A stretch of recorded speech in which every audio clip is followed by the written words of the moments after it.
You must be able to get to this place in your life where you don't use the evidence of your senses, what your eyes tell you, what your ears tell you. You want to be able to be in a place where you are living from the end as if what you would like to manifest is already there. We hold ourselves back with self-limiting beliefs. We tell ourselves that we're limited in some way, when in reality, it's probably not true at all. We, to a great extent, behave, think, react because of some previous experience that we've had. And we feel that this thing that happens to us is reality. It is facts that we have to face and accept and cope with. See? It's always something other than you. You don't recognize it as an integral part of your own being.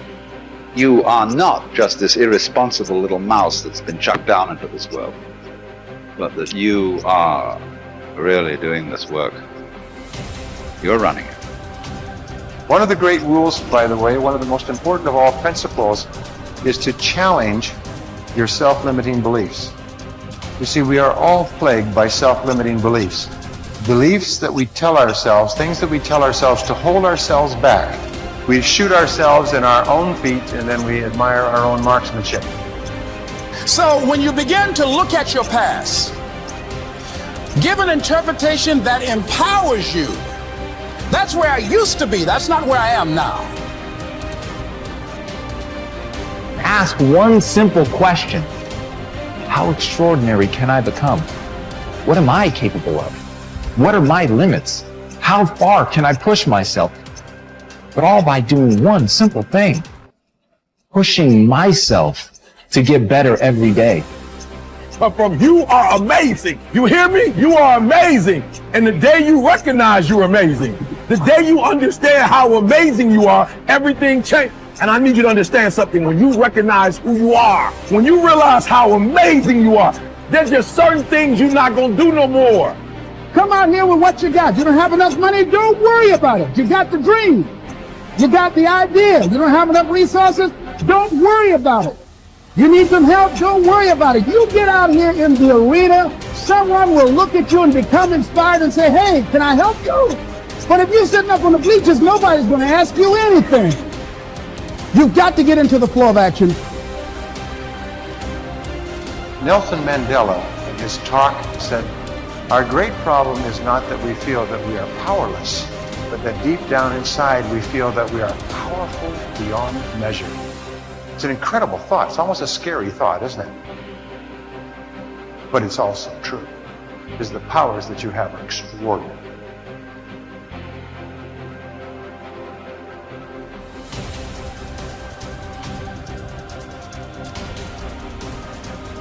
Perception can rewrite the genetic code. When you're under stress, you will rewrite your genes. It's built into every one of your cells. You have genetic engineering genes. The function of these genes is if you find stress that the body cannot seem to get out of, the body will make an effort to change its structure to get out of the problem. And of course, the issue is this. What if your perception wasn't real? And you change your genes? Now you're in deep doo-doo. And we now find a very important fact. 95% of cancer has no genetic linkage.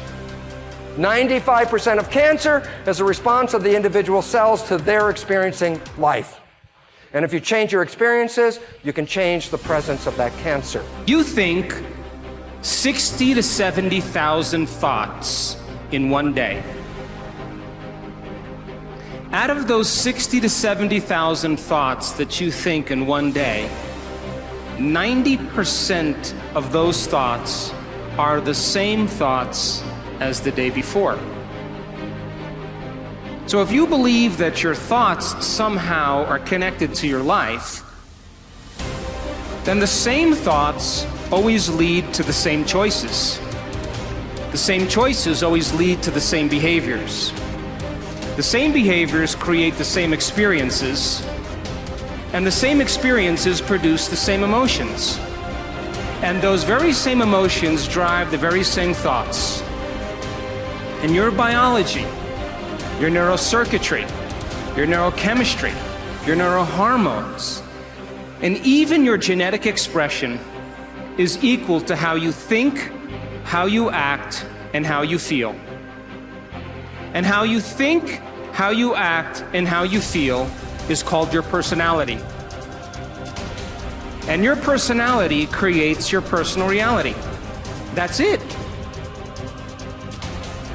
So then, if you wanted to create a new personal reality, a new life, then you would have to start thinking about what you've been thinking about and change it. You would have to become aware of your unconscious thoughts and observe them. You would have to pay attention to your automatic habits and behaviors and modify them. And you would have to look at the emotions you live by every single day that are connected to your past and decide if those emotions belong in your future. You see, most people try to create a new personal reality as the same personality, and it doesn't work. You literally have to become someone else.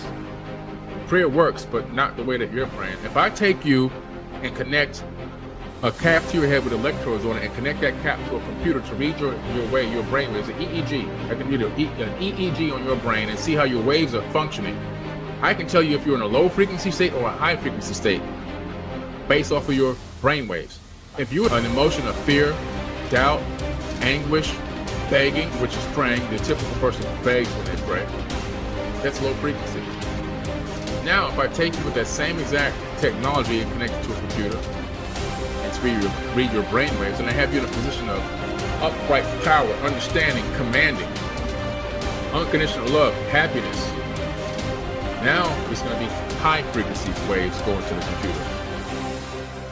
The universe reads waves, low frequency and high frequency. It knows low and high, and guess what? It's going to give you back whatever you give it.